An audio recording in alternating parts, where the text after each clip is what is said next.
The big fear is that if these models are kind of a force multiplier, a show might have one or two showrunners, which are the creators or head writers who have the big idea for the show. And then you have the models generate the first drafts or like decent episode scripts. And then most of the writers become these kind of gig economy cheap writers who come in and polish it and punch it up. It's like 12 people and you're just like, what could a episode be about? You just have no ideas. And, it's sort of like, oh, what is, does the robot have any ideas? I mean, almost without exception, it reverts to pretty cliche stuff. Even when I spent a lot of time trying to explain how novel concepts are arrived at. If we enter this near future where most written content for TV or films are generated by a model, I'm not sure we're going to see new voices come. I think we're going to see sort of this endless regurgitation of what's already out there. The best scripts or movies or TV shows are pretty polarizing. It's probably on the specifics of how they choose certain outputs over others matters whether you get like a risky output that will be beloved by 10% of users and hated by 90% versus one that's kind of fine with everyone. Hello, and welcome to The Cognitive Revolution, where we interview visionary researchers, entrepreneurs, and builders working on the frontier of artificial intelligence. Each week, we'll explore their revolutionary ideas, and together we'll build a picture of how AI technology will transform work, life, and society in the coming years. I'm Nathan Labenz, joined by my co-host, Eric Torenberg. Hello, and welcome back to The Cognitive Revolution. Today, we're taking a bit of a different approach to understanding AI and its impact on the future with a series of 3 interviews with members of the currently striking Writers Guild of America. ChatGPT has been a part of daily life for just 6 months still, GPT-4 for only 2.5. And we're now beginning to see the first power struggles taking shape. The Italian government temporarily banned ChatGPT for alleged data privacy violations, and EU regulators have proposed various rules, including one that would require disclosure of copyrighted material used in training, which caused Sam Altman to say OpenAI would, in the worst case, have to leave Europe, before later saying that, quote, "We are excited to continue to operate here, and of course we have no plans to leave." And then there's the subject of today's episode, the Writers Guild of America, currently on strike, listing among its strike demands some assurances about the way that AI may and may not be used in the future of Hollywood writing. I had expected that this might happen first with doctors or lawyers, so when I heard about the WGA's AI-related strike demands, and especially after seeing some online reactions that caricatured the writers as reactionary Luddites, I knew that I wanted to get the writers' perspective directly. Was this really a core part of the dispute, or just good dramatic writing on the part of the Guild? I managed to get an introduction to a WGA board member, but he told me that he couldn't speak publicly while still engaged in active negotiations. Fortunately, as you'll hear, I tapped into a network of friends: Trey Kollmer, Sophia Lear, and Garrett Schabb, all Guild members and all Ivy League grads, who have had very different levels of interest in and experience with AI to date. Trey, currently co-executive producer for the TV show Ghosts, was described to me as perhaps the single most knowledgeable Guild member on the topic of AI, and he did not disappoint. I did not expect to find a Hollywood writer who would cite Neil Nanda's grokking paper, but in fact I connected with Trey via a college dorm mate. Sophia has been a writer for TV shows including Ghosts, The Unicorn, and New Girl, and was also previously an assistant literary editor for The New Republic. She has the least hands-on experience with AI of these 3, but expressed high curiosity and quite radical uncertainty about what the future might hold. Garrett has written for shows including Tosh.0 and Suits, and also written for Crooked Media. He's experimented with ChatGPT-assisted writing quite extensively, and has even developed his own personal ethical code to define the level of creative contribution that he will allow AI to make to his writing process. My takeaways from these conversations were several. First, the writers are not Luddites, and in fact, they are all really curious about the AI technology itself. They all get that AI can be both an amazing tool and a potential threat. They're not trying to ban ChatGPT, but rather ensure that the TV shows and movies that viewers watch remain fundamentally human creations. And yes, also that they continue to get paid. Second, the importance of collective action and collective bargaining are likely to increase in the AI era. While traditional questions of revenue share remain largely central for now, the question of which roles AI will and won't be allowed to play will loom much larger going forward, if only because the range of possible outcomes is so wide. AI can't yet write a professional quality script with any reliability, but it certainly seems plausible that it might before too long, and at that point, any number of economic structures become possible.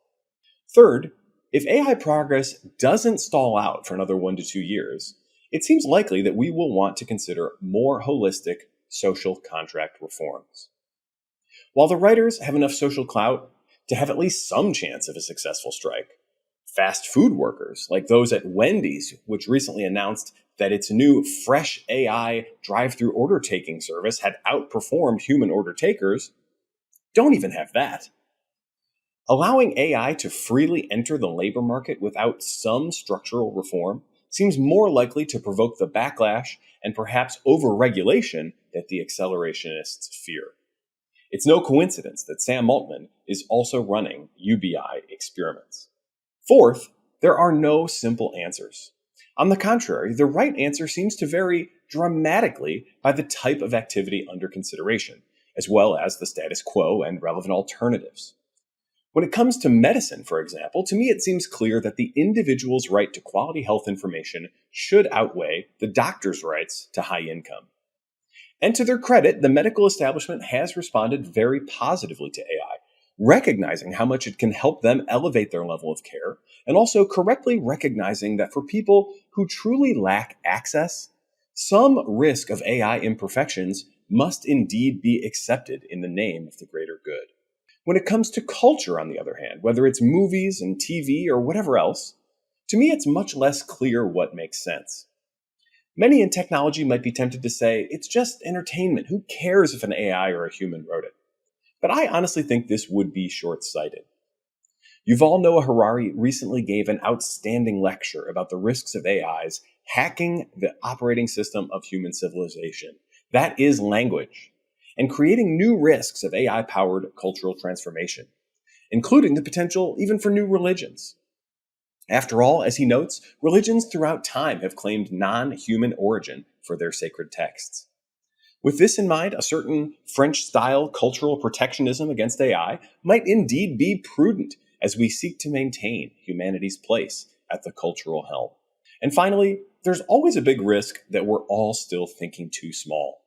At a couple points in these interviews, we discussed the potential for totally new forms of entertainment that could only be created with AI, such as dynamically generated 3D virtual worlds with AI-generated and animated characters. Considering the progress across so many domains of generative AI, it's quite possible that such multimodal AI systems, far more integrated and advanced than ChatGPT, are ultimately the things that change the game in ways that force us to ask entirely new sets of questions. That's a lot to digest, but I hope you enjoyed this set of conversations with Trey Kollmer, Sophia Lear, and Garrett Schabb. Trey Kollmer, welcome to the Cognitive Revolution. Thanks for having me. I have so many questions. For starters, maybe can you just tell me a little bit about kind of who you are and what you do in the crazy world that is Hollywood? Yes, I'm a writer. I mostly work on broadcast sitcoms. Right now, I'm a writer on a show called Ghosts on CBS.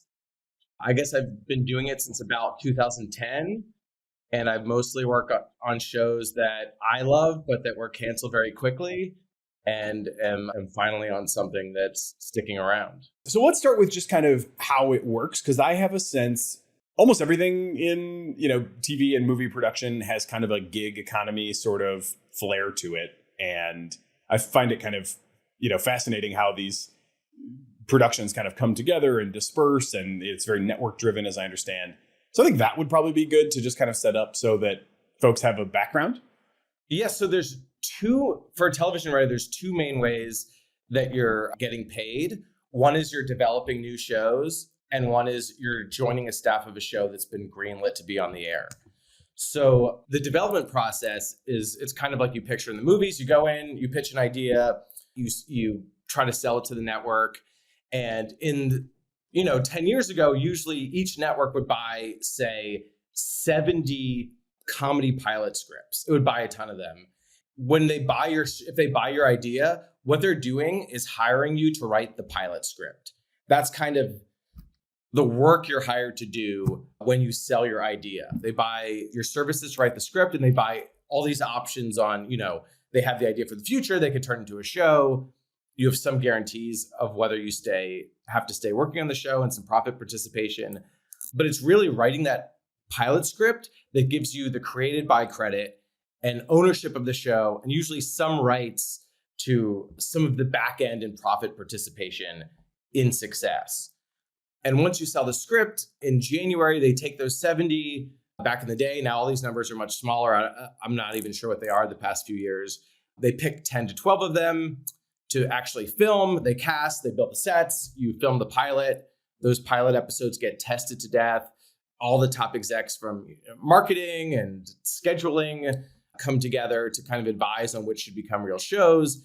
And then, in the old days, 4 or 5 of them get greenlit to be on the next year's schedule to get produced. And then once, it's usually one creator or a writing team does all that themselves.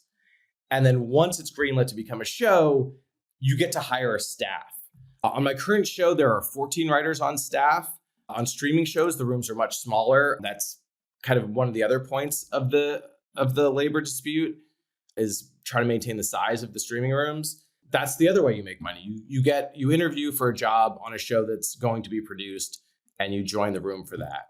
And then the process, once you're producing a show, usually you're all around a table generating kind of ideas for arcs for the season, for episode ideas. And then once you have an episode idea, you kind of all together, or maybe you split up into somewhat smaller groups, come up with the general beats of what happens in an episode. And you divvy up responsibility for kind of captaining an episode. So if you see written by flash on the screen at the beginning of a show, what it really means is they wrote the first actual draft of it. But in the process, everyone was brainstorming kind of everything that happens in the episode. Once they write the first draft, the whole room usually rewrites it together. So you can see there's kind of many different steps that these models could come in and try to do some of the work. Yeah, that's fascinating. I'm starting to imagine, if I was in your spot, like where I might start to call on GPT-4 a little bit. So let me come back to that in just a second. There's one more term that I've seen flying around in the coverage of this so far, and that is the MBA agreement and things that are MBA covered versus not MBA covered. And it seems like that's a pretty key distinction in terms of, certain different types of projects. So can you unpack that for us from your perspective? Yes. So the MBA is basically our union contract. It guarantees a bunch of minimums. So it doesn't negotiate your final working terms, but it's like the minimum you can be paid for different types of work, the types of options they can have on you, the contributions to your health insurance and pension. And then once you have an offer for a job or a writing assignment, you're frequently negotiating some terms that are better than the minimum, but it sort of sets the rules of the game. And for the major studios, I think once they sign on to the MBA, that means they're allowed to use union writers. But I believe they have to, for the types of content that are covered by the MBA, they can only use union writers. So for a while, some forms of animation were covered, so they could use non-union writers for that. I think a lot of our last strike was making sure that streaming was covered by the MBA, which seems like it was pretty prescient. Gotcha. So I think I was a little bit confusing myself, because when I read this term MBA covered, I was thinking that maybe like smaller shows or smaller budgets would be covered, but then like bigger things would be not covered. But it sounds like it's really more a standard high-level agreement between a union and a studio. And once that's locked into, basically everything that they're going to do together is going to be covered. Yes, that's true. But I think one of the big points in this debate is in the current negotiation is trying to get more residuals from international streaming. Hey, we'll continue our interview in a moment after a word from our sponsors. Hi, everyone. I wanted to take just a moment to share another podcast that I've been enjoying recently, the AI Breakdown. As anyone in AI knows, the pace of progress and all the new releases are relentless. I call myself an AI scout and I work overtime to keep up. But these days, even I can't keep track of everything. The AI Breakdown helps me make sure that I don't miss anything important by curating news and analysis daily. Host Nathaniel Whittemore, aka NLW, quickly highlights the top stories of the day before going deeper on a single topic of interest. Episodes are usually 15 to 20 minutes, and he releases them every single day. Now, it's not easy to keep up with a daily release schedule and still maintain your sanity. So I really appreciate how NLW maintains a curious posture and avoids rushing to judgment. A big part of the reason I'm inclined to recommend the show is his willingness to sometimes say, I don't know. I think listeners will find the AI Breakdown to be a great complement to the long-form, deep dive interviews that we create, so I encourage you to check it out. The link to the AI Breakdown with NLW is in the show notes. Omneky uses generative AI to enable you to launch hundreds of thousands of ad iterations that actually work, customized across all platforms with a click of a button. I believe in Omneky so much that I invested in it, and I recommend you use it too. Use CogRev to get a 10% discount.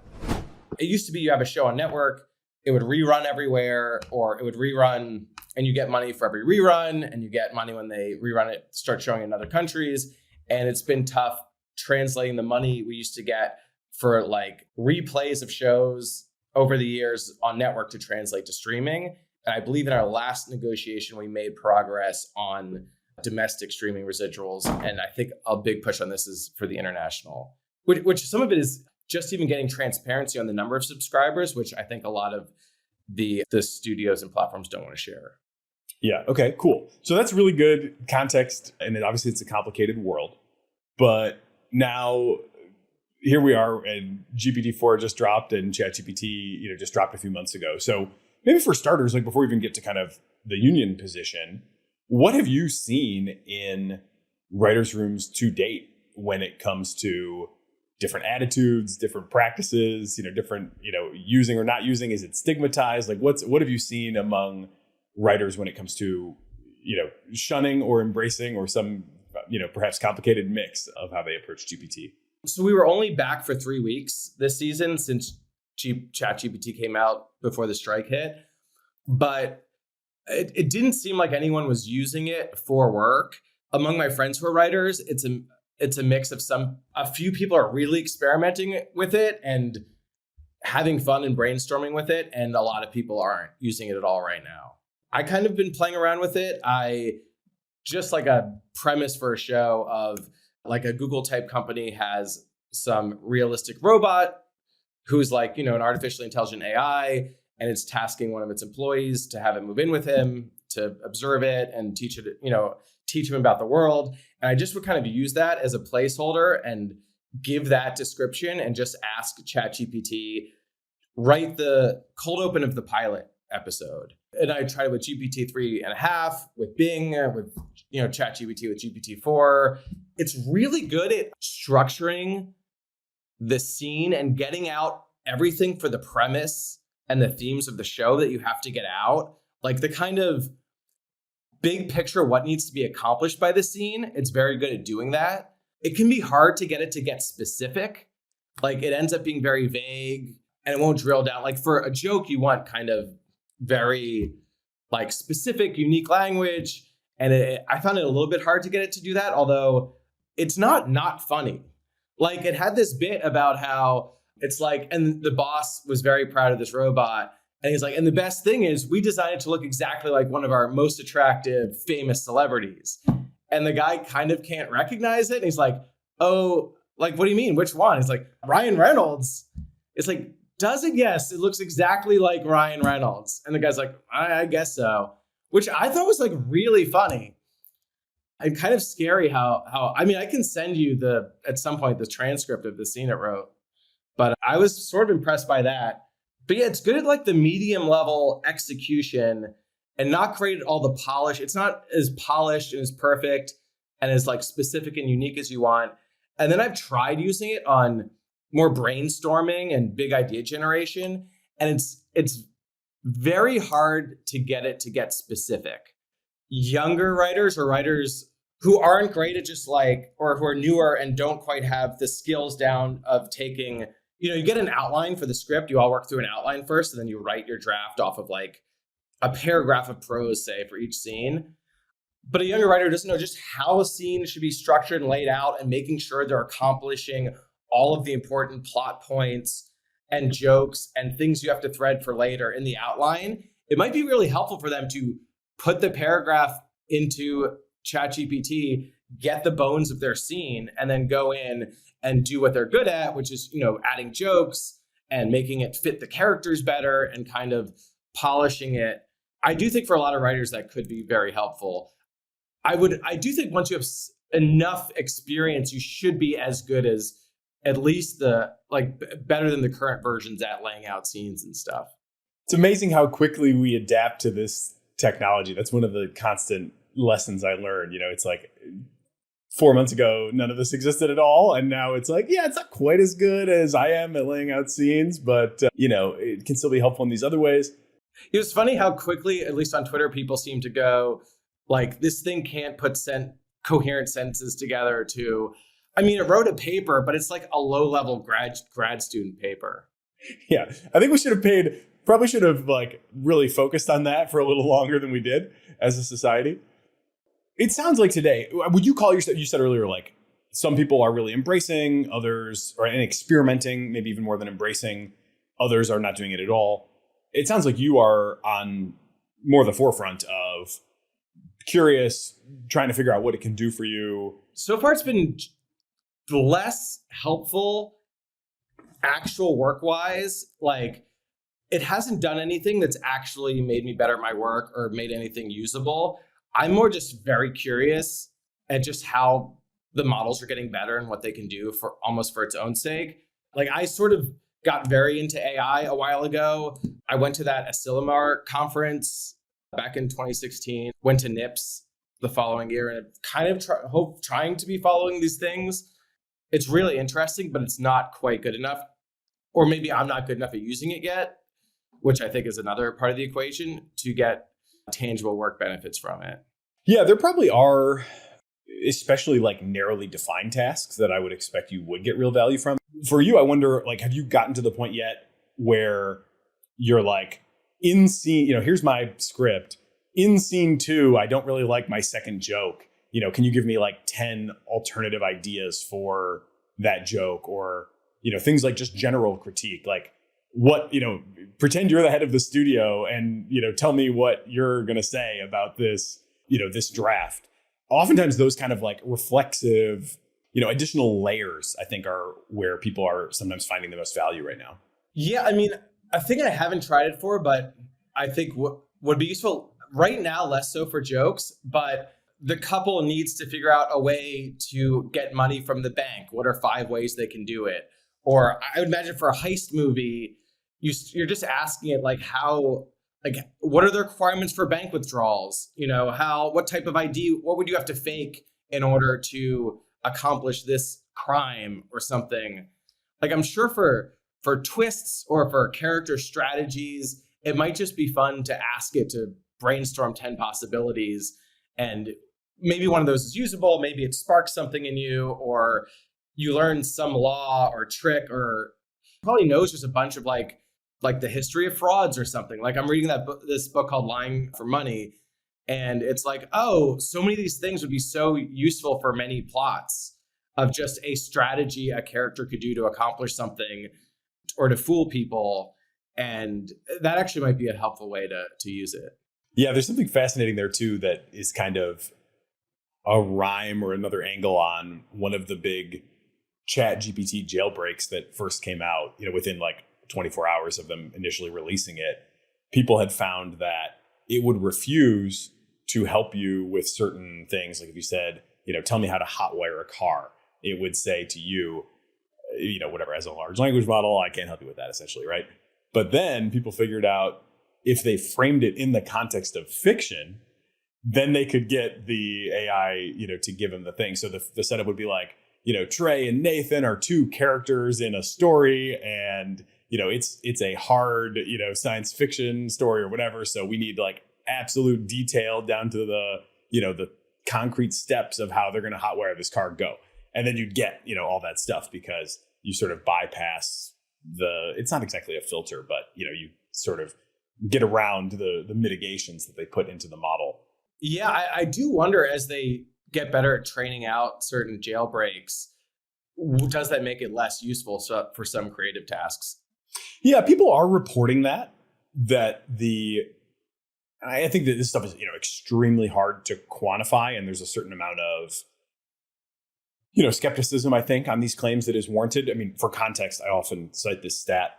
GPT-4, which is so much better than 3.5 in, to the degree that the difference is bottom 10% to top 10% on the bar exam. So that's like a, pretty big difference. It's still only preferred by users by a ratio of 70 to 30, which is, just over 2 to 1. So evaluation and kind of which model did a better job on any given thing, especially the more kind of creative eye of the beholder it becomes, is a real challenge. But I am hearing somewhat consistently the report that, the earlier version was kind of better for creative tasks. It was a little bit more freewheeling. It was a little bit more whatever. And now it kind of seems to be just always pruned back toward normal and toward kind of less offensive. And obviously, comedy can often be about finding the line that's like, approaching, making people uncomfortable, but hopefully landing on the right side of it. So I would imagine that there are, just based on all those reports, that there are some performance losses in some of the more creative or, edgy type of, queries that you might want to give it. Yeah, I think for two things it makes me think of is the hotwire car example. You may want someone doing a detailed hotwiring of a car in some action movie, and you may not want your model to give that information to people regardless of whether it's fiction or not. So there might just be, a class of things that it would never put into a script because it looks bad if it's giving out that information at all. And then I think, a lot of just the best scripts or movies or TV shows are pretty polarizing. And I don't know how, I guess when they're, reinforcement learning it, they're having people rank different outputs or something. And I just do wonder whether it's probably on the specifics of how they choose certain outputs over others and how they penalize others matters, whether you get like a risky output that will be beloved by 10% of users and hated by 90% versus one that's kind of fine with everyone. Yeah, it's very fraught. I think, they've put a ton of work into that. They're now hiring, and this is often done with like partner companies. So it's, as I understand it, it's not so much OpenAI, doing the direct hiring, but for example, a company called Scale AI has a ton of like PhD level evaluator positions open right now. And, it's for chemistry and like accounting and just all these kind of, deep fields. They are finding that they, basically have no choice but to go up and up and up the expertise stack. I don't know if like writers, comedy writers is one of those positions. I'll have to go back and look at, all the job postings to see if there's one like that. I actually don't know how big it is right now, but like, traditionally there's an army of assistants that read scripts and write coverage on it. So I don't want to give them any ideas, but I don't know, at some point, are they going to appropriate all these people who are just read scripts and evaluate them for some massive, fine tuning on creating a Hollywood TV and movie scripts project? Yeah, I always kind of come back to, I think we're going to see everything everywhere all at once. It just seems like everything is kind of working. Everything is somewhat viable. Some things are weird, but even so, they can still be kind of interesting. And, one of the big things I also am kind of expecting is community-driven model customization over time. You can kind of imagine and obviously these communities, are vast and, they're just extremely diverse. There's tons of them, right? And they all have their little, whether it's anime or, Fast and Furious or whatever. There's all these communities of people that care passionately about something. And it really seems like a Discord server with not even like a GPT-4, language model, but one of the kind of ones that's recently been open sourced potentially could kind of be shaped into like an infinite writer specific to a particular genre that, I kind of, so where I sort of imagine this going, or where I'm a little lost, I guess, in terms of the strike demands, is like the studio may do one thing, or maybe, negotiated with to not do some things or whatever. But then I'm also just like, but the broader world, like people are going to do their Harry Potter fanfic, activity wherever they do it. And it seems quite plausible that with a reinforcement cycle in place, you could get those to the point where they're really good and they could just kind of exist in a space that's totally divorced from typical production. Now, how do you turn those scripts into, full assets? Like that's obviously a whole other question, but we're seeing a lot of progress there too. Progress or, threat, depending on probably your perspective, but certainly effects and image creation and, video, text to video type of things are coming up extremely hot as well. All right. Well, I guess first thing, I could give you the two big worries of what I see as the worries of the labor dispute. Just to run down the four things that they're asking for are that the NBA covered companies, the studios, agree that AI can't write scripts, that AI can't rewrite scripts, that AI can't generate source material that shows or movies are based on. A lot of times you'll option an article or a short story or a comic book or, a book to kind of base your show or movie off of. That's very common. And that the NBA covered material can't be used to train AI models, because I guess most of the probably high quality scripts that have been produced or written and not produced, which is, maybe an order of magnitude more than the ones that are produced, are all NBA covered material, but they're also, I think currently, I assume, owned by all the studios. And they probably, if they just, without this agreement, could just fine tune models on them. But I think the big fear is that if these models are kind of a force multiplier, you could have a show might have one or two showrunners, which are the creators or head writers who have the big idea for the show. Maybe one writer could do 3 shows if it's enough of a force multiplier. And then you have the models generate the first drafts or like decent episode scripts.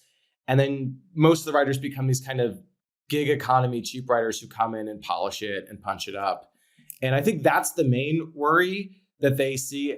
That seems most relevant if, like, in the world where there's a medium pace of the capabilities increasing, it gets like a little bit better, can do a little bit more, but not so much better that it's just like we're all screwed anyway, but a little bit better than it is now. I think there's the second major fear in this realm is that you can almost use the current versions for like producers or people on the studio side to kind of cheat some of the designations. Like, it's really writing a pilot script that gets you the created by credit that entitles you to some of the back end. I think to some of the other things you were talking about in terms of stuff outside the studio system, I think in terms of video production and stuff, right now it seems obvious that these things are beginning to be able to write, but at some point the models will start making our compliments a lot cheaper too, so that if you're a writer, you might be able to go off, write your own script and not need the studios or need the infrastructure of actors and directors and composers, and just have a model generate your finished product, which is like, I think it's all scary for everyone. Like, stuff's changing very quickly. And I think some of the WGA and the other unions' idea is we need to stick together on this. But I also totally understand that there's in a world where these get better much faster at all parts of production, the studios sign on to this agreement and agree not to use any AI in their projects, and then just get their lunch eaten by some outside company or just fans making stuff for themselves. I mean, if it gets really cheap to produce a finished product, a community or at some point a person could just say, here's the type of show I want, and get a show generated just for them. Yeah, I think I kind of get why it's complicated. Also, the NBA is only for 3 years. So to some extent, whatever promises you get, if things change rapidly, you might not be guaranteed to still have those protections in 3 years. One very practical question is like, is there any way to police this? I mean, it feels like, how is anyone, to a certain degree, you guys are maybe working, around a single table together in real time. You could spot somebody, consulting GPT on the side, but right now we don't really have great like detectors of GPT output, or there's, always the possibility that people have tried that. Best I can tell, they're pretty easily broken by either they just don't work that well in the first place, or you can like make a, sort of superficial edit to what was generated and then it's no longer detected. Or sometimes you get false positives, right? I've seen examples where people are like, I swear to God, I wrote this and this thing thinks it's generated by GPT. So, these standards seem like everybody has some incentive to cheat and nobody has any good enforcement mechanism anyway. If someone who hasn't been writing at all and is a producer is suddenly just pumping out content now, it might be pretty obvious as people come up or people are breaking in it. And as the technology gets better, it's probably really hard. It's probably really hard to tell. If the models are very effective and really start generating value, how cheap is it going to be for you to use something that gives you like a multi-million-dollar movie idea? And do you know what I mean? Like, it'll be will these models will the fine-tuned versions of these that are that helpful start costing more? Or is it going to continue to be, it's so cheap for some producer to just be somehow pulling, millions of dollars worth of value out of it? Yeah, I don't know. I mean, I generally think everything's going to be cheap in the future. The models are getting cheaper dramatically quickly, like 97% price reduction, from 8 months ago to today for kind of equivalent models. And now, of course, we've added a new high end as well, where basically it's the same price as before, but you get a lot more for that money. And for both medicine and law, I was able to sit down and have pretty much like 45-minute, robust, fully coherent consult that I would say rivaled the actual human that I, worked with in each case. And so one of my big takeaways from that is just like, I think the price of everything is kind of going down. Cheap expertise seems to be a big part of the future. And I see this moment with the Writers Guild as so interesting because I'm honestly kind of surprised that like the lawyers haven't come out with a strong stance on this yet. Doctors have actually been much more positive on it than I would have expected. On the art side, I kind of think there might be a flip. I'll try this one on you. We do video creation for small businesses and it's all AI-driven process. We have a great creative team and, their whole role and way of working is kind of changing. But it does seem like there's huge value in curation still. You can generate a ton of ideas.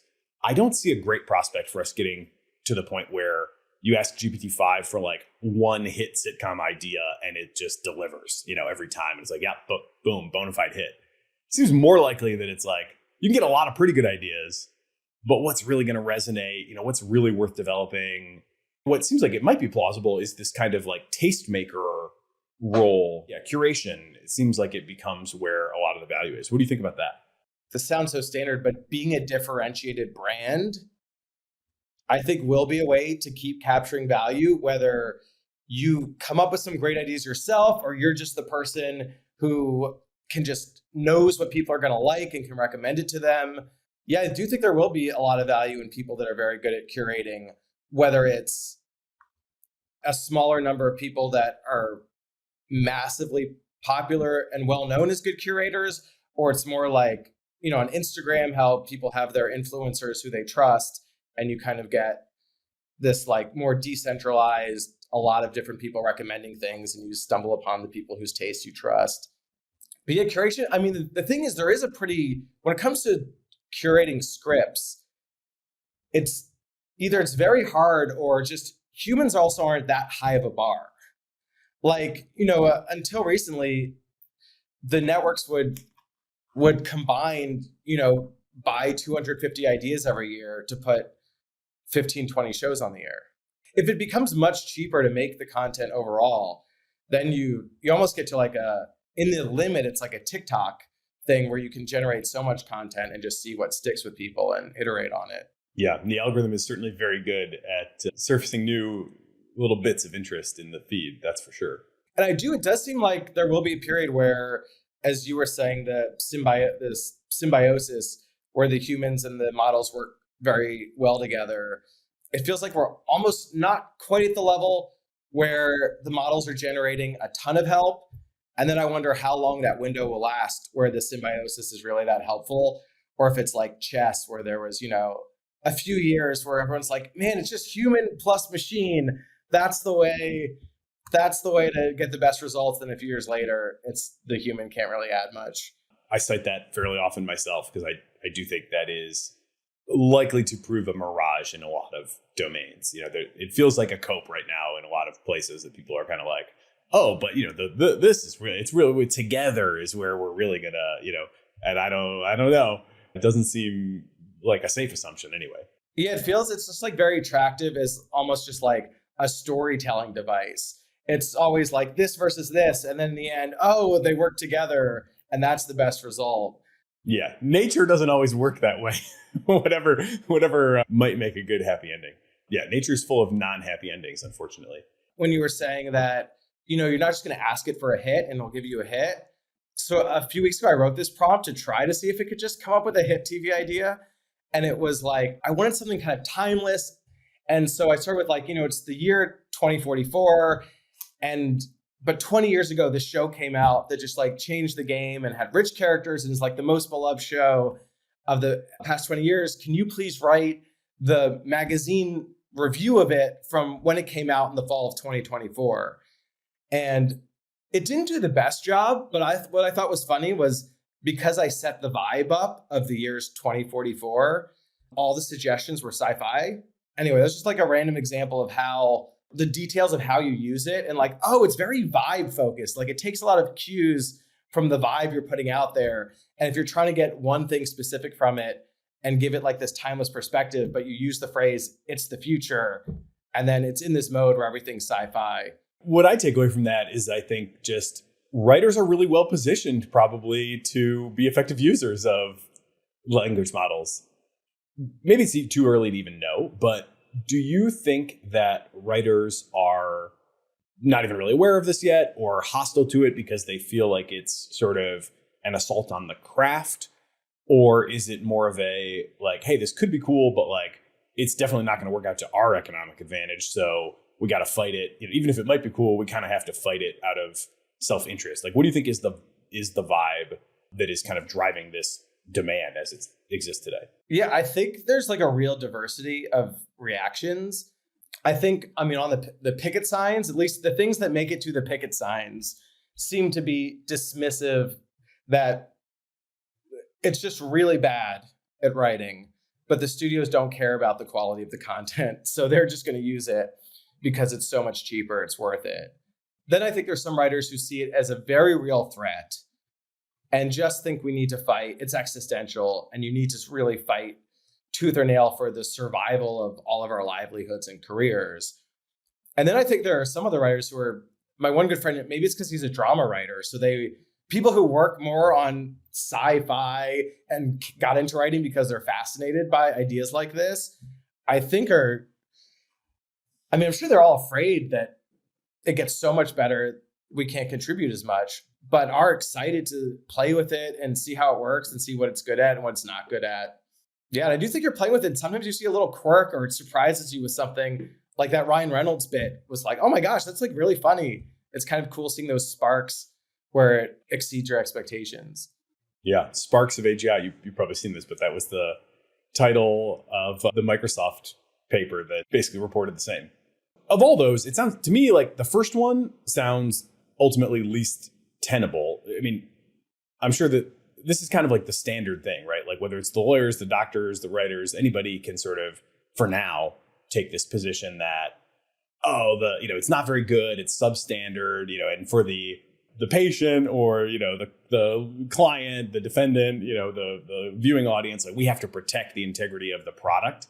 That to me seems like it's ultimately going to be least defensible, because even if we're not going to see show writer GPT that can do it all, there's no way it can't help some, in various contexts and speed things up or give ideas or what have you. So I guess if I'm advising the strikers, I would probably focus on the latter concerns of just like, I think there's also a good question of, do we want to cede control of culture? Even if it's good, there's like a question of, is this wise? Even if it's funny at first, are we wise to let such an unknown alien force, have such a big influence on our collective thoughts and shared meme space and all that sort of thing? Like, I can see an argument that it would not be a good idea, certainly. Yeah, well, just one thing I should say on the first thing you were saying is I'm pretty sure the union is in favor of writers being allowed to use it as a tool. So they don't want to block writers themselves from reaping, some benefits from bouncing ideas off of or using it.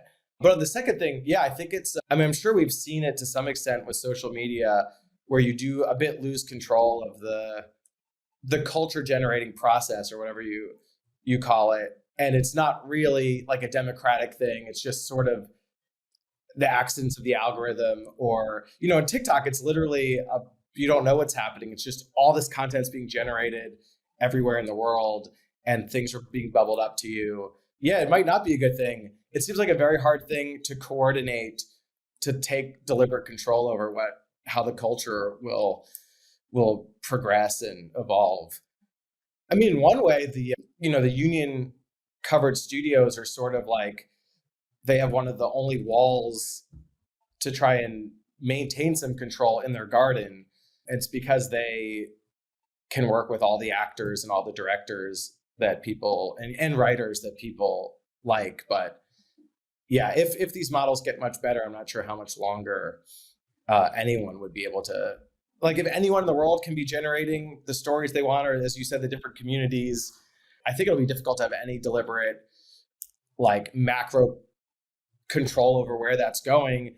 And then it's an interesting question. If all these communities are using these models, how much is it the humans directing it? And how much is it, biased based on how the models they're using? And do you see any possibility for an agreement that could align studio and writers, at least on this AI point? I mean, obviously there's going to be negotiations about, percentages, and those are, I assume, going to continue to be contentious. But could you envision a sort of AI standard or, guidelines or something that might make everybody happy? Well, I first should say that beyond the things I sent you and those 4 points I mentioned that the Guild is arguing for, as the general membership, we don't have a ton of insight into the specifics. I guess it makes sense. Like, they can't just let everyone know which points of it they really care about and which they're willing to trade for other things.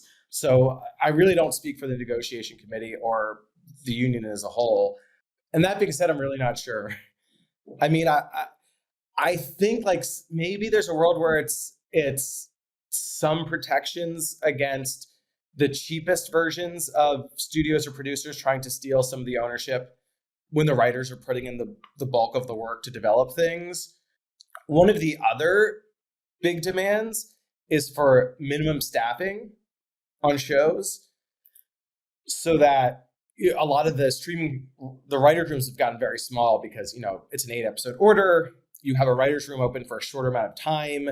They brainstorm all the outlines and the ideas, and then the head writers or the showrunners just write all the episodes themselves. And there's kind of a synergy between the two demands, because if you have minimum number of writers per show, I see where we're less worried that the AI is going to kind of, destroy the middle of writing jobs. And yeah, and AI becomes a bigger part of it, but the writers have ownership over some of the product from it, and kind of we all benefit. Here's one other theory for you. This is very speculative, but I'm very curious as to your take on it. Obviously, a lot of people jump to, okay, everything's going to be cheap, but it's also going to be hard to make a living. We need some sort of new social contract at like the highest level, right? We need a new universal basic income or something like that, so everybody can kind of relax knowing that you don't have, you can eat even if you're not gainfully employed, right? That would be seemingly a nice enhancement for the future.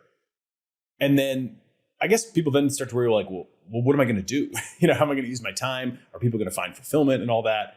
And it seems like to some degree, maybe this is romanticizing, but it seems like to some degree, the writers kind of have one of those jobs that people like actually would want to have or would imagine themselves doing, even if they didn't have to work to get paid. So is there a framing of this that's like, once this all happens, then we can all be writers and maybe we won't make a ton of money from it, but we could sort of have needs taken care of and then everybody can kind of, explore their own creativity. Yeah, I was just talking to a friend about if you picture the long-term utopian future where artificial intelligence could on its own just make something.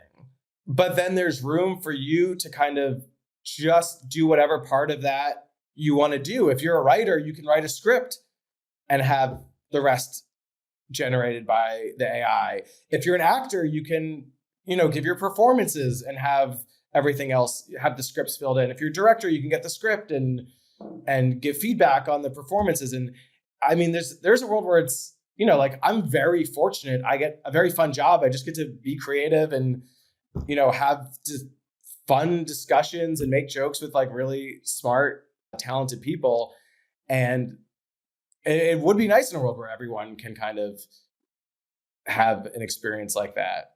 Yeah, people could form groups and work on scripts together and use the AI to fill in the stuff they can't do. And because right now it's just very expensive to make something.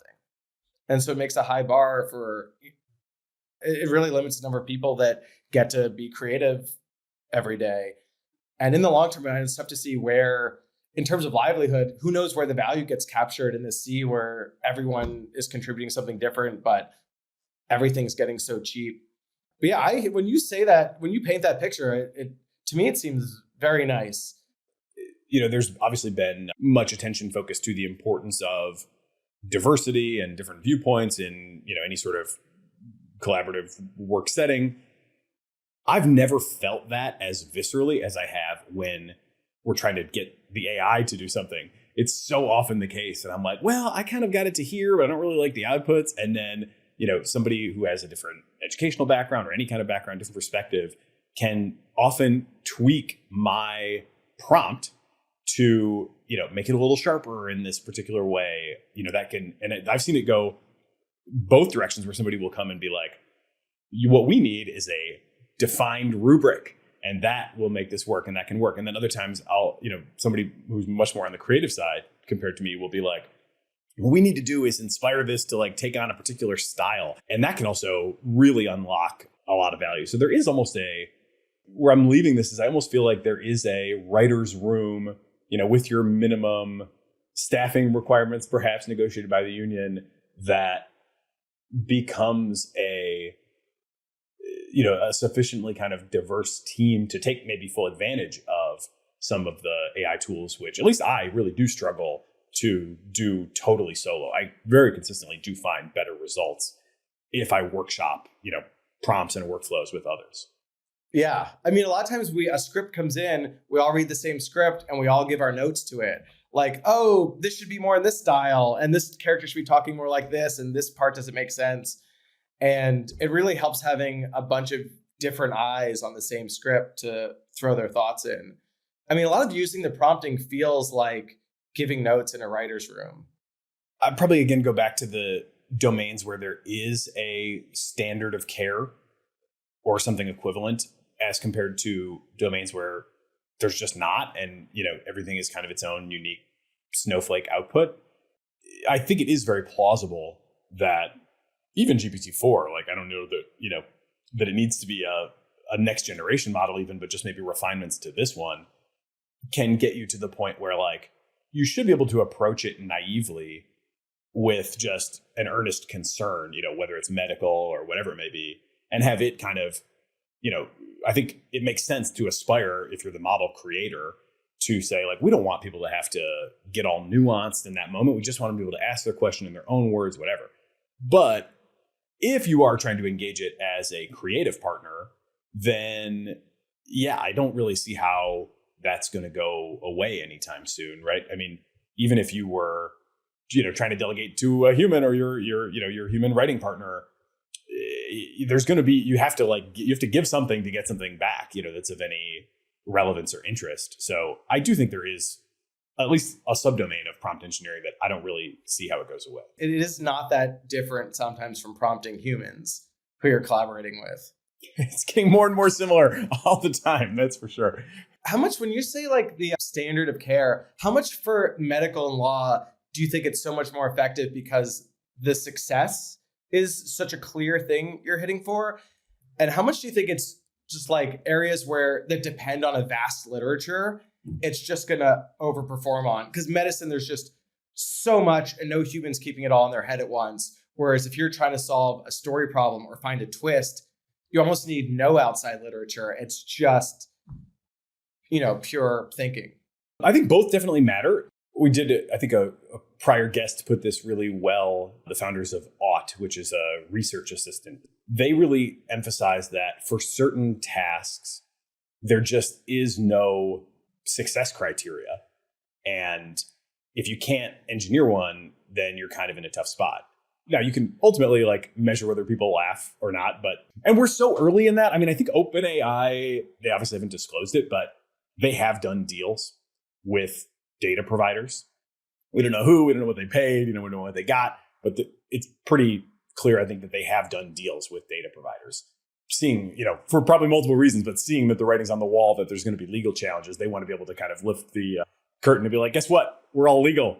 Those deals are going to be a huge factor as well. Stability AI is kind of trying to position themselves as we'll make the model that's just for you using all your content, like the Disney model, right? They're going to go to Disney, and I don't know if this has or hasn't happened, but somebody's definitely going to go to Disney and be like, you have all this stuff, and it's probably enough to make something that could really work for you, but only you, can allow us to do, first of all, even give us access and, legally allow us to do that. And then of course you're going to own it. So there's kind of maybe more of a service business model there in model creation. Mosaic is doing a great business in this type of thing as well. But I've really enjoyed this conversation. It's a great surprise to connect with someone who's both in the writing world and very clearly paying a lot of attention to AI. And you've got a great read on the current situation. So I really appreciate the time. This was really fun. I will say on just the last thing you were saying, I do think one of the things the union is fighting for is we have some rights to how our writing is reused. Right now, it's, they're demanding to not be able to train stuff on our material. But to what you're saying, I wonder if there is the writers enjoying some of the upside. Yeah, potentially so. But this has been so fun. And I'm definitely going to be listening to more of this podcast. Well, that's flattering. Trey Kollmer, thank you for being part of the Cognitive Revolution. Sophia Lear, welcome to the Cognitive Revolution. Thank you for having me. I'm happy to be here. Yeah, so I'm excited to just kind of learn about you and, how AI is starting to present itself in your life and work. You're a Hollywood writer, maybe just give us a little bit of introduction into what that looks like. And then, obviously we can get into the WGA strike and the AI related demands and all that good stuff. I was currently a co-executive producer on Ghosts, which is a sitcom on CBS. And I've been doing mostly network TV shows for a while, which is sort of outside of the experience of a lot of the guild and is a little bit sort of separated from a lot of the issues that the guild is striking about right now. But yeah, I worked on the show New Girl and then a lot of other shows that less people have seen. And, being in the writer's room is just one of the things that I really love. And it's just so fun to be a part of, a comedy writer's room. So yeah, I usually have been these sort of 22 episode network shows. They're 9 months of being in a writer's room, from coming up with the episodes to writing them to punching them up and seeing them through production and editing. And yeah, it's been a blast. Bring us then to the present day. I know that there are multiple different issues that are important to the strike. How important do you think these AI issues are, as compared to things that would be, presumably considered kind of more core, like how certain revenues are going to be, current revenues are going to be just divvied up? I think we don't know, really. I mean, as with AI and so many ways. It just feels so nascent in terms of what the implications are exactly. For me personally, I feel like if AI can really do a writer's job as well or better than humans, I don't think that there's anything that we can sort of put into contractual language or kind of negotiate to change. So in terms of the strike, I don't know. I personally feel that humans will always have something to offer in terms of writing scripts and telling stories, and jokes also I think is something that is particularly difficult for AI to understand or to do. But obviously I could be 100% incorrect about that. Yeah, I was pretty deep in it, as of last summer, doing all kinds of different task automation type things and, building apps. And then GPT-4, came online and it was like, whoa, this is really next level. And it kind of changed my framing because I guess implicitly I had been thinking, it's probably going to level off, or if I even had that, fully consciously in my head, but it was clearly like not, rivaling me in anything. It was a very much a tool that with some elbow grease I could get to do stuff for me. And then GPT-4 is like, man, it's a lot closer. So people are still, I think, pretty divided on, is that going to kind of level out, just under, and I think this would be in some ways like an ideal place for us to hang out for a while, where the AIs kind of max out at like just under human level. If we could get something like that, it would be like, we could have AI, powered doctor, type experiences that could be extremely valuable, extremely good, apply kind of standard practice. But yet we wouldn't like lose track of, lose control of the future to like AI scientists. And probably similarly in culture, there could be maybe a happy place where, you get a great writing assistant, AI writing assistant, but it's never like truly breaking through to this kind of brilliant next level, deeply resonant storytelling that, the best, people in their best moments are able to create. And I don't know where we're going to be on that. Honestly, if I had to guess, I would say it does seem likely, just given how far it's come already, that it probably goes even further, but it may not. The argument would be like, you're limited by the training data. How are you ever going to get smarter than the smartest stuff in your training data? Maybe that just can't happen and we kind of max out. To your point, I mean, it seems sort of silly to think that like we'll always be slightly better. But I mean, just imagining like, if you had like a script that's written by AI and it's computer generated set and computer generated actors, let's say, like, could that be as moving or impactful if you sort of know that it's all a simulation? I don't know, but I think there's something about it being art. Does that change the question at all, in terms of like, is it good or does it have the same impact? Do you know what I mean? Like, versus just other tasks that are sort of like, they are done and that's the only thing that is necessary for them to be complete. Yeah, we're very early in trying to sort all that out. There have been some of these stories where somebody will enter an AI generated piece of visual art into a contest, and there have been a couple instances of like, the AI art winning the contest, and then you've got this big reveal after the fact and kind of a lot of gnashing of teeth, because it's like, it's kind of hard to argue that, it must have been competitive. When blinded, people accepted it and seemed to enjoy it, even to the point of like awarding it, prizes. But then when the reveal happens, they feel like often, quite upset about that. Partly maybe just because they feel like they've been, sort of used. But I think it also runs a little bit deeper than that. And it's kind of like, it's not just that you kept that secret from us. It's like the whole thing is kind of, bothersome to people for, I think pretty understandable reasons. How much of that kind of discussion or awareness would you say is kind of the norm now in like a Hollywood writer's room? Is this something that you guys are like talking about in the writer's room a lot over the last few months? I mean, not on a deep level. I think there's been sort of like some playing around with it. I mean, it's like some sort of naughty, but very intriguing thing, and yeah, I first was like made aware of ChatGPT from a writer in the writer's room, like being like, my brother like asked the ChatGPT for movie prompts and gave it little ideas, and then it like fleshed out the whole story, and like they're pretty good. And I mean, currently I think it's very good at, it's sort of like log line level story ideas. And so I don't know, there's been some like messing around with it, seeing what it can do, seeing what it's good at, seeing what it's not good at. There's always so much like time in the writer's room where you're like, it's like 12 people and you're just like, what could a episode be about? What could happen? And it just feels like you just have no ideas. And so I think anything where, it's sort of like, oh, what is does the robot have any like ideas? I mean, I think that's always just gonna.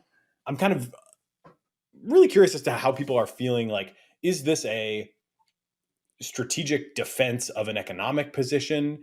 Is it a kind of defense of, a certain sanctity or purity of, the craft?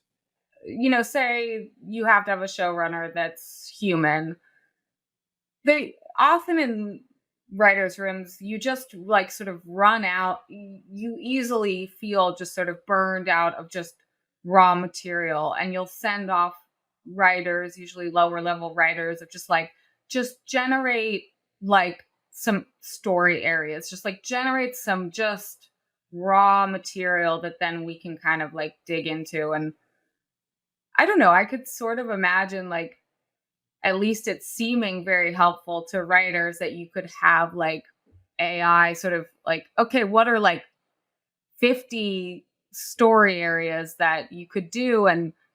But to me, you're always going to need that, like, especially comedy writers' rooms, just the conversation and the alchemy and the feeding off of each other and the sort of like unexpected things that happen when you're working with other people.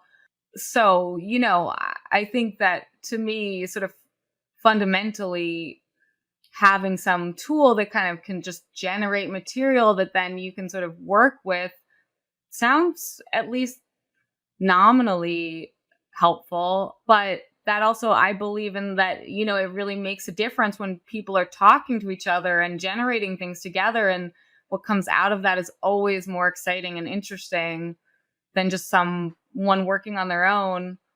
That, that's sort of like predicated on some idea I have of quality or what's good. And if it doesn't matter that something reach that level of quality, it's possible that companies just, and I think that's a little bit what we've seen like leading up to the strike with just the conditions for writers not being that great. It's like, well, what is the bar in terms of quality? And maybe just, I personally feel like you get better stuff out of people talking and working together, but I could be wrong. And the companies could easily just not care. And it's just sort of like, okay, it's like a slightly better cookie that you're making than the cookie I think is like a better quality, but people are going to buy it. So, what do they care about it?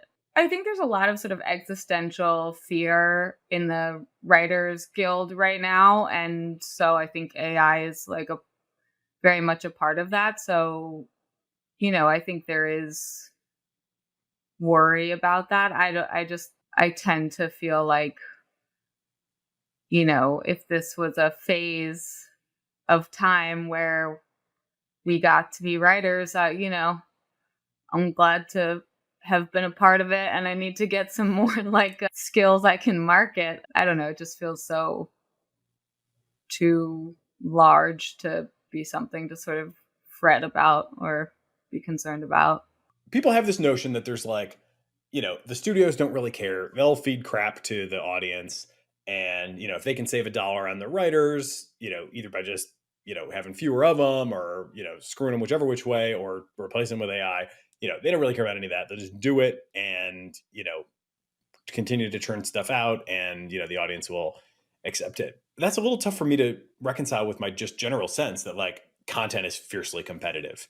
There's like infinite alternatives. It's like one of the most liquid markets that we're in.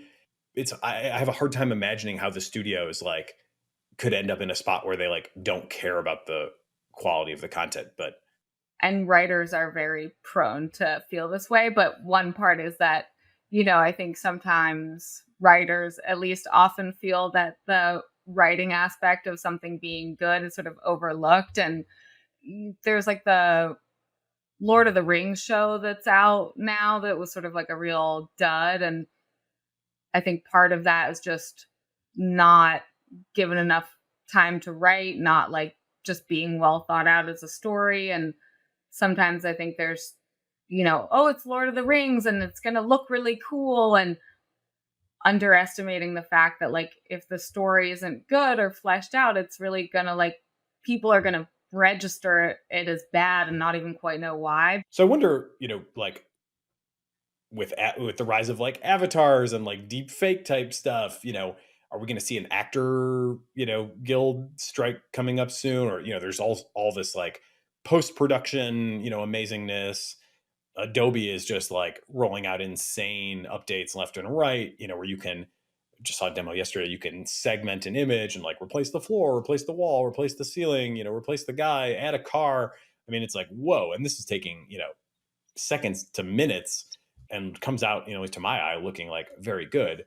So I guess, is there sort of a similar, fear going on? Is there enough kind of cross-pollination? Do you think that there's ultimately going to be like a solidarity across like all these different, groups that, contribute to the creation of content? How do you think that kind of plays out? Because it's happening, I'm sure you are aware, seemingly at every stack of the content, at every layer of the content creation stack.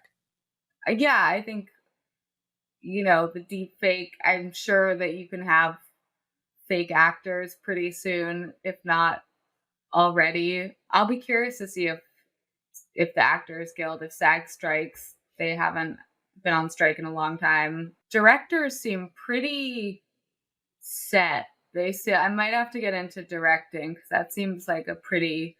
There's just very strict. I mean, the guild is very strong. They have very strict rules about that you have to have a director, and it does seem like something that's sort of.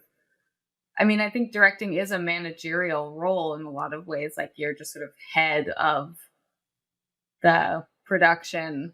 So that seems, I don't know if the Directors Guild has similar alignment with the other guilds. Yeah. And in terms of like, I mean, obviously CGI was a huge thing, and just the technology of how things look. It'll be fascinating to see what happens. These, disruptions have happened before, right? At one point in time, you wanted to shoot Ben-Hur, you had to set up an actual, actual horses, actual chariots. There's no other way to do it. Now, you don't really have to, you don't have to necessarily visit the Hippodrome in person to, to create a similar scene. And so we sort of survived that.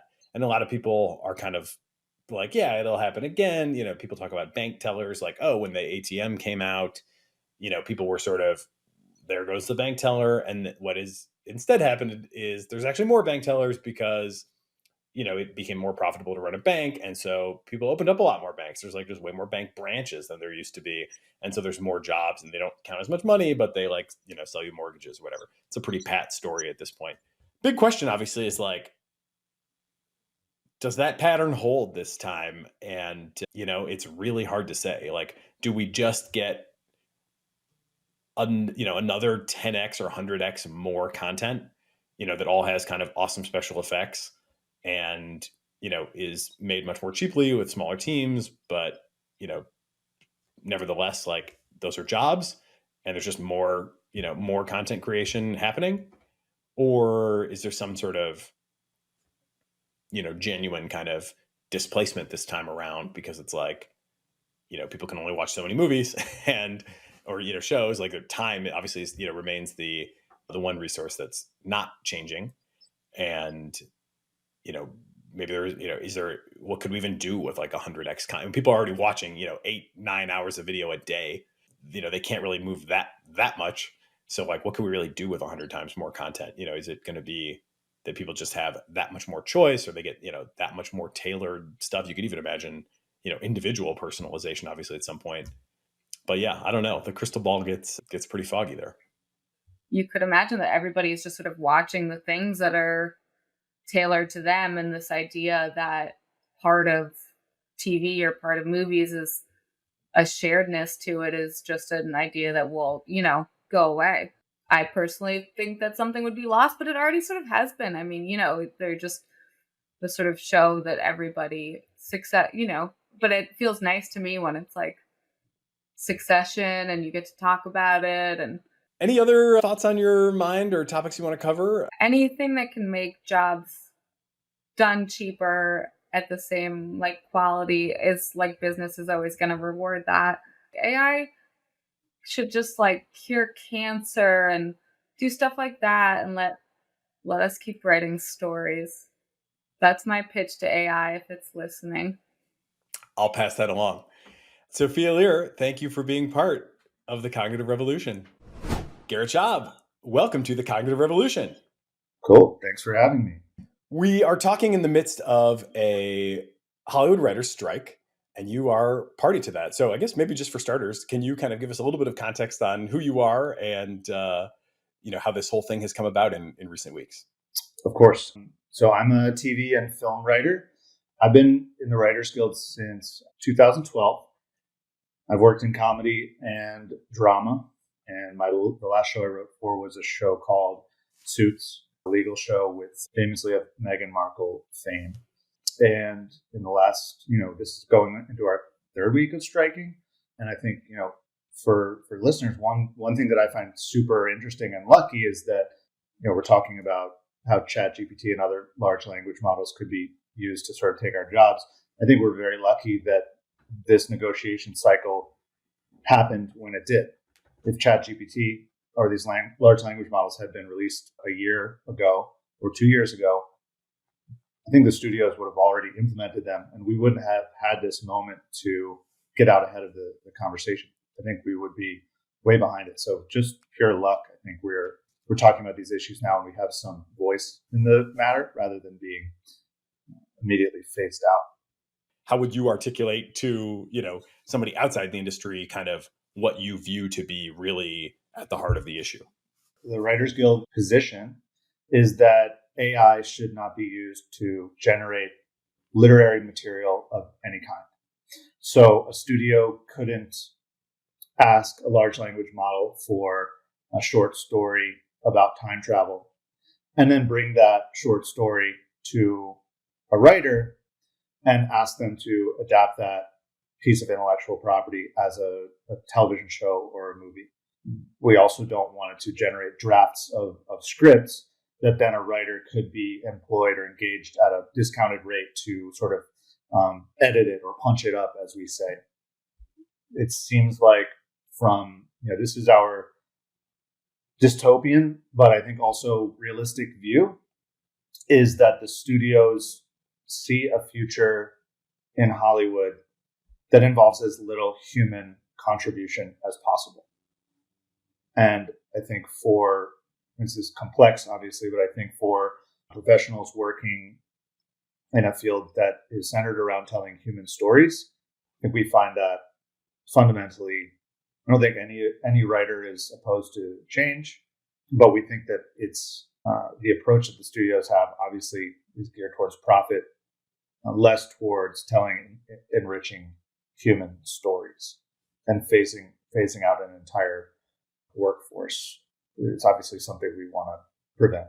We've seen a trend, and we've connected that with the emergence of these large language models, and we can very easily see how these studios would use that technology to continue that trend to a pretty logical endpoint. Is this something that is happening now? Like, are people Are there any examples of, shows that people have tried to kind of assign the creator role to an AI or just not have one? So there's been some rumors, and I'm not sure if they've been corroborated or not, that right now many of these studios are, because obviously there is some copyright law that I just don't think has been worked out at all yet on this. It's so cutting edge, but what the studios sounds like they're doing is feeding literary works in the public domain into, I think they may have their own proprietary models at this point, and asking these models to generate feature-length scripts for books that are in the public domain. And they might be saying, make the Count of Monte Cristo into a modern day female-driven action thriller. Go. Have you gone in and played around with this stuff? Like, what has your kind of ChatGPT, personal exploration looked like? Yeah, I've used it extensively. First, just as a layperson, I want to understand the technology as much as I can for non-working purposes. But I have started to use it a fair amount in my own personal writing. I would say I use it almost as a writer's assistant, because I'm, especially now during the strike, I'm working alone from home. I find it's great at helping me organize, keep track of my ideas, and use as a sounding board that I sort of consider it to be like if I was employing somebody just out of college and I wasn't asking them for pitches on ideas. I was just asking them to hear me, recite back with clarity what they heard me say, hold on to certain ideas so that I can, bring them back at a moment's notice. So what I'm outlining a new pilot episode for a new concept of the television show right now. And I will just talk to it about the characters, their relationship, their dynamic, or say the outline of the episode. And I'll just sort of say to the model, keep this outline at hand. So if I want to make changes to it, you can just spit it back out to me. And if I say, oh, actually, I don't want that thing to happen in Act 3 that then rippled into Act 4, can you remove those two scenes and replace them with this and this? That's sort of how I'm using it right now. And I would say it's been pretty useful and also more unreliable in some ways that I wasn't expecting. But I've sort of drawn a moral line in that I'm not asking it for pitches or ideas. That's me personally. I've sort of developed a code with myself. But I've also asked it more on an experimental level to generate ideas just to see what it's capable of. And I've found that almost without exception, it reverts to pretty cliche stuff, even when I spent a lot of time trying to explain how novel concepts are arrived at and trying to coax it to come up with new stuff. It still feeds me super cliche ideas. So I don't know if I'm missing out on anything novel by maintaining that personal code. Yeah, interesting. Is that you're using, it sounds like ChatGPT is kind of the main. Yeah, GPT-4. Yeah. So I will generate an outline for this pilot episode that I have, right? Broken down into acts. And then under each act, I'll have maybe 4 or 5 major scenes, right? And I'll type 2 or 3 sentences for each scene. And this will be maybe under 1,000 words. And I'll have this, I'll put this into the chat and I'll say, keep this outline handy. And anytime I type outline, spit this back exactly as I wrote it to me so I can make changes. And then make changes as I dictate. What I've been noticing, at first it was subtle and then it sort of started to get this weird feedback loop. It would start spitting me back the outline and then it would make subtle changes or omissions.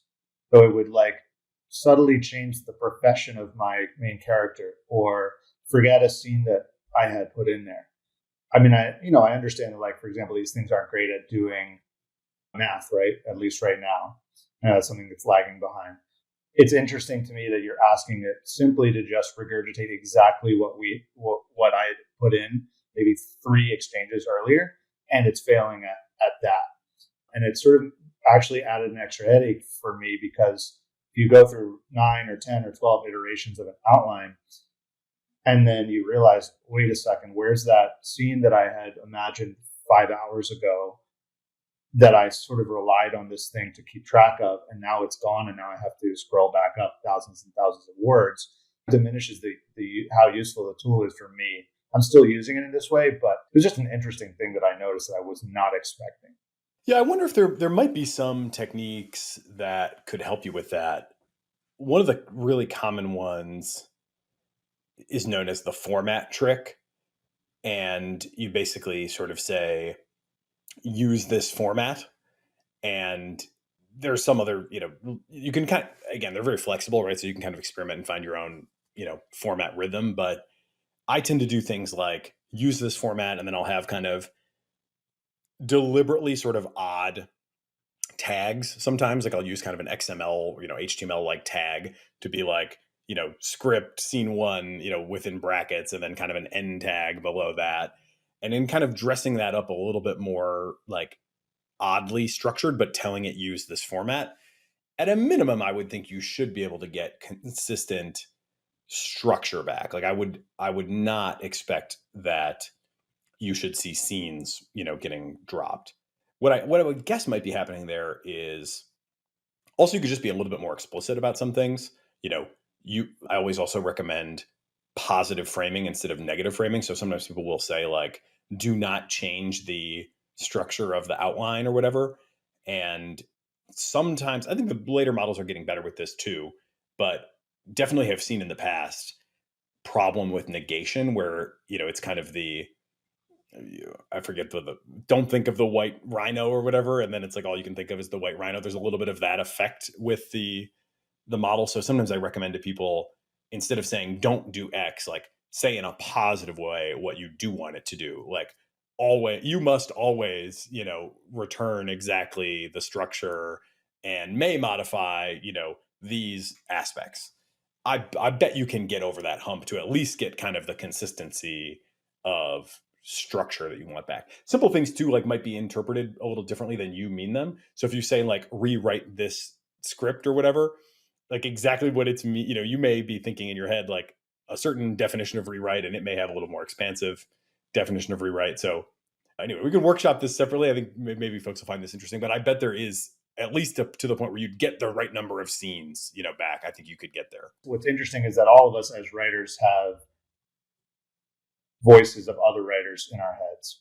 So when I'm writing something, I'm trying to, whether it's consciously or not, I'm trying to kind of write like Jesse Armstrong, the creator of Succession, or Vince Gilligan, the creator of Breaking Bad. Like those people's voices are definitely in my head. And obviously it's an interesting question. By invoking David Ogilvy or by invoking Vince Gilligan and using it in a ChatGPT prompt, what is that artist owed, if anything, for their contribution to the voice that the model, has in its head? And we haven't litigated that yet. I'm sure you've talked to some people like that, but it's another big question that I think a lot of writers, especially the high profile ones, are worried about, which is they've worked their entire careers. They've been extremely lucky and they're extremely talented just to have their voice, their unique voice, automated. But I think the other scary thing is that for the idea of new voices coming along, I'm not sure, if we enter this near future where most written content for TV or films are written by or generated by a model, I'm not sure we're going to see new voices come. I think we're going to see sort of this endless whirlpool of regurgitation of what's already out there. So I think that's just it's a fear and a unique question about who is owed what when you say write like David Ogilvy. I don't know if you have a take on that. I don't feel like I have the final answer. I do think it is definitely a fair question.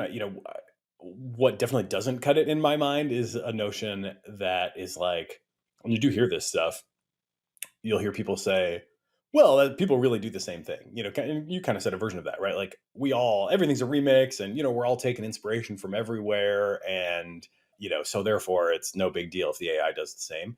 I don't buy that argument at all, because I think, one of the most important things to keep in mind about these technologies is that they are fundamentally alien. They're not human. They do.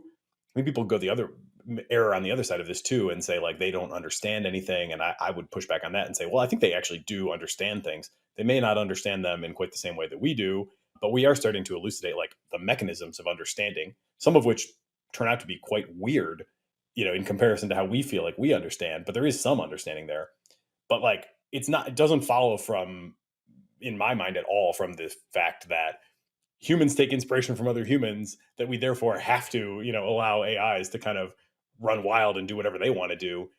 They're fundamentally different beasts. And I don't think it is at all obvious, what the rights, decisions around that should be. I do think it does get into, in my mind, definitely much more gray area when you start to name specific people, because you're talking in an agreement with studios, but then there's also the broader like societal question of, all the TikTok creators can go to ChatGPT and ask for David Ogilvy, and they can just put stuff out there, and that, nobody's even negotiating over that right now. Yeah, and I think there are probably different thresholds and maybe these are arbitrary, but different thresholds for different types of media, And I would say, it's interesting. I think if you plugged in, give me some ideas in the voice of this person, but you sort of made a contract with yourself that nothing that you get back is going to see the outside world. That whatever, even if it gives you some good ideas, you're going to then filter those ideas through your own human prism. I still think that there's something morally okay with that. But the idea, for me at least, of taking the ideas that come straight from the model, especially if you're asking for ideas based on other famous writers and then just using them whole cloth, there just feels something wrong to me about that. I do wonder, obviously we don't know how these things are how they're going to get better in terms of storytelling. And I wonder, is there going to be a world where they get amazing, but in different ways than human storytelling is? And I wonder if there's going to be sort of two types of storytelling in the future, right? And maybe we find that it tells stories that are just different and weird in a way that we never saw coming. And maybe there's a place for human stories and AI stories, where we're not asking the AI to sort of create or masquerade as human storytelling, but tell us stories that we never would have thought of. And as a creative, at heart, I would love to see those stories. I don't necessarily want it to take my job away, so I'm sort of talking through both sides of my mouth. But at that point, you're almost verging into, gaming, which is a completely legitimate and amazing form of storytelling in itself. So I think that there are delineations between different types of storytelling. I do believe that there's something about singular fixed stories that are going to remain powerful, right? People who read the same book or watch the same movie or television series or listen to the same album and are able to discuss and bond over what that means to them individually and, collectively. I think that that type of fixed storytelling should remain. And I think there's a real cultural power to stuff like that. But of course, I think gaming is awesome. And I'm curious about, there's a thread by one of the former director of the Screen Actors Guild, and she wrote this long thread about the studios wanting to create these basically choose your own adventure movies where everyone has their own action movie built for them, where they are placed into, if they're into Fast and Furious, they can be put into the driver's seat next to Vin Diesel, and the whole movie can be generated, bespoke, in a moment's notice for them. and they get to see themselves or whatever, their son, as the main character of Fast and the Furious. I could see that, of just seeing where the technology is going. I can see that. I'm not sure that type of storytelling has a ton of power behind it culturally. From my personal taste, it feels like a novelty that I'm not sure people will. It feels like a bauble to me.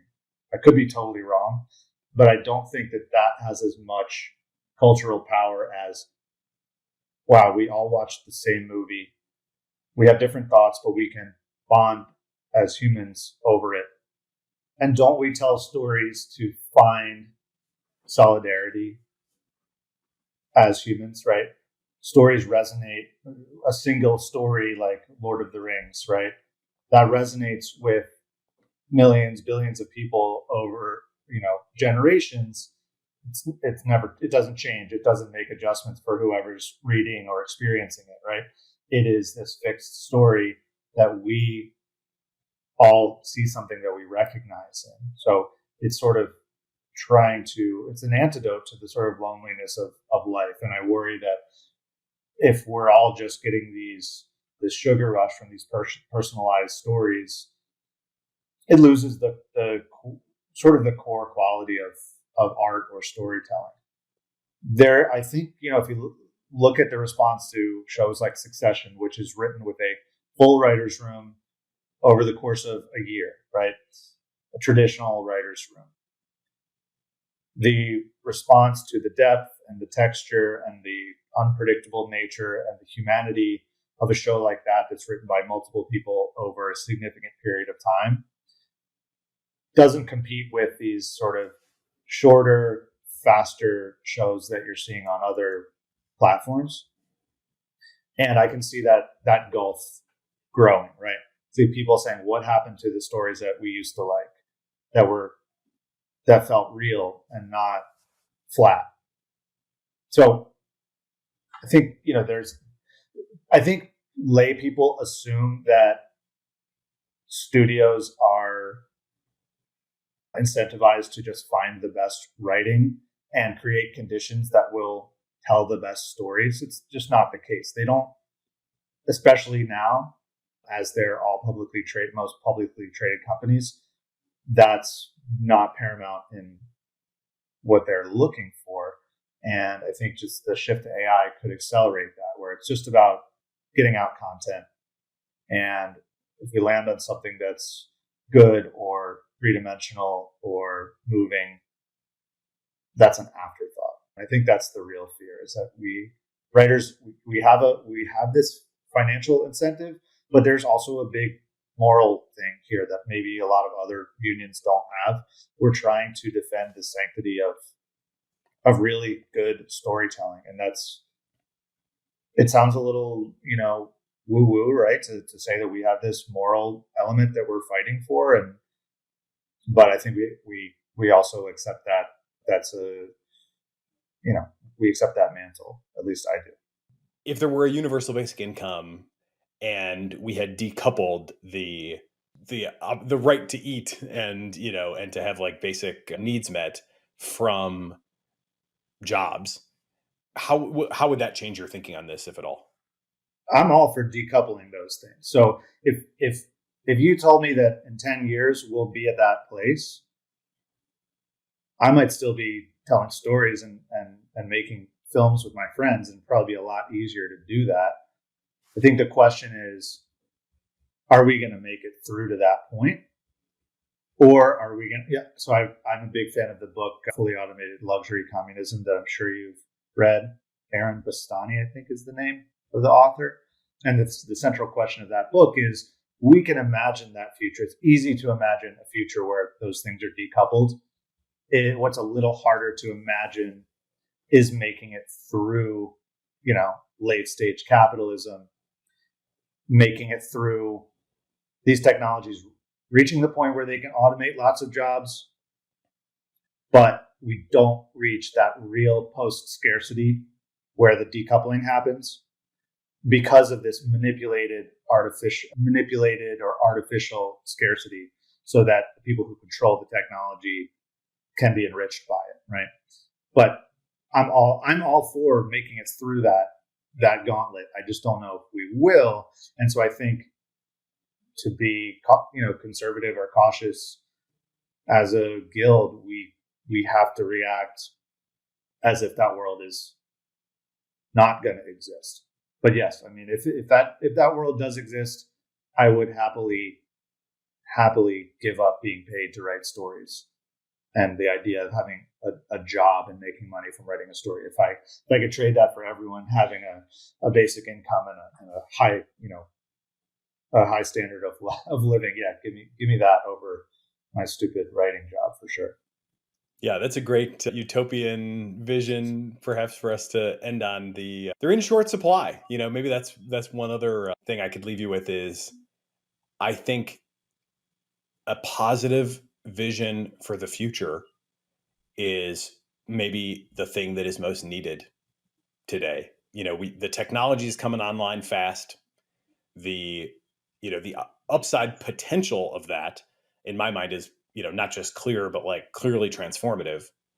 And we've got dystopian stories and scenarios in abundance, but very few kind of compelling articulations of like what a genuine positive future might be. And arguably no better group to try to solve that problem of scarcity for us than the writers. So if you want to take that challenge on, I'm looking for inspiring visions of the future right now. I will say we are a cynical bunch, and we've only become a little more cynical during these last 3 weeks, but we'll try to accept that challenge. Garrett Schabb, thank you for being part of the Cognitive Revolution. Thank you so much for having me. Omneky uses generative AI to enable you to launch hundreds of thousands of ad iterations that actually work, customized across all platforms with a click of a button. I believe in Omneky so much that I invested in it, and I recommend you use it too. Use CogRev to get a 10% discount.